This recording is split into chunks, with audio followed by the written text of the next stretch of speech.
bringing you the news and information you need from the people making a difference. This is Comcast Newsmakers. So you take your child to the dentist and the dentist suggests a silver filling, which is part mercury. What do? Well, some doctors say you better run and just say no. Hello and thank you for joining us. I'm Candace Kelly and this is Comcast Newsmakers. This hour's newsmaker is Charles G. Brown from Consumers for Dental Choice. And today we're talking about mercury in dental fillings and whether or not mercury is harmful. Thank you very much for being with us today. Thank you, Candace. So many parents are presented with this situation where it's ready for a filling. Cheaper filling is a silver filling, but it has mercury. You say it is harmful, and there are many other pieces of legislation and laws that are in place that say mercury is harmful. How would you explain to a parent to say no to that option? Well, every scientist agrees mercury is harmful. The secret in dentistry, Candace, is that those silver fillings aren't silver. They are 50% mercury and they have a little bit of silver. I think any pregnant woman who would be in the dental chair, if she was told, ma'am, here come your mercury fillings, she would get her rear end out of that chair and leave. Every parent would too. We've got to get that secret out. It's time for the dentist to level with the patient. Really, it's time for the dentist to stop using mercury fillings. And we commend the half of dentists, probably half of them now in New Jersey, who have stopped using mercury fillings. I mean, look at it this way. That mercury filling comes to the dentist with a skull and crossbones on it. After it's in the mouth and is then taken out, it is a hazardous waste.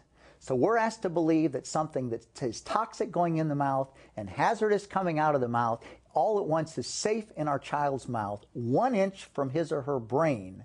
And when mercury, we know, is a neurological toxin and a reproductive toxin. And when we talk about a pregnant woman, especially who has mercury in her system, a developing brain is much more vulnerable to something happening to it.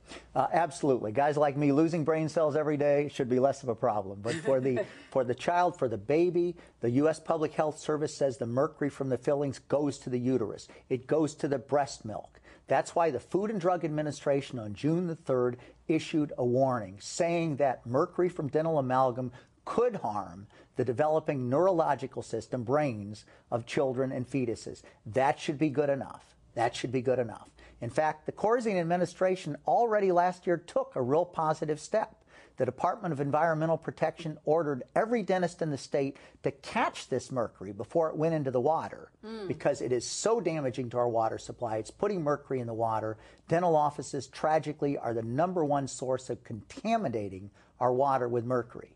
But in addition, the Corzine administration said to the dentist, ask them to stop, ask them to put on substitutes, didn't command it yet. What we've got to do now is to take the next step. Either the dentists ought to abandon it, the other half, the old-fashioned half, that just persist in this easy profits. Because, see, they do have a way out. In other words, it's a suggestion, strongly suggested that they do this, but they don't have to right now. They don't have to yet, and so who's ending up getting the mercury fillings? Well, let's put it this way. The NAACP witness testifying before Congress a couple years ago said what we have in this country in dentistry is choice for the rich and mercury for the poor.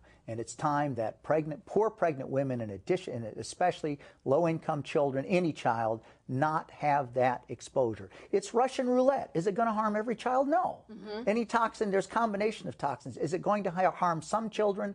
I don't think there can be any doubt. So when somebody is given the option of being offered a mercury or silver filling, because the mercury is in the silver filling, what do you tell them? Because it becomes a question of economics. Yes, and that's why we've got to have insurance that covers it. There's a bill in New Jersey to give equity, and we certainly support that. It is a little bit more, but I think the dentists who have stopped using it are making a good living, and the cost is very little. It might be 20% more. I know for some families that's a lot, but again, do they want to play that kind of Russian roulette with their unborn baby or with their own child or with themselves? And young women who may not be pregnant but may choose to become pregnant, it isn't like a poison that comes and go like food. Right. It's over. All right. Well, I want to thank you so much for being with us, and hopefully people will get more information from your website in terms of finding a better suggestion than the silver fillings. Very good to meet you. Thank you, Candace. This hour's newsmaker has been Charles G. Brown from Consumers for Dental Choice, and I'm Candace Kelly for Comcast Newsmakers. Thanks so much for watching.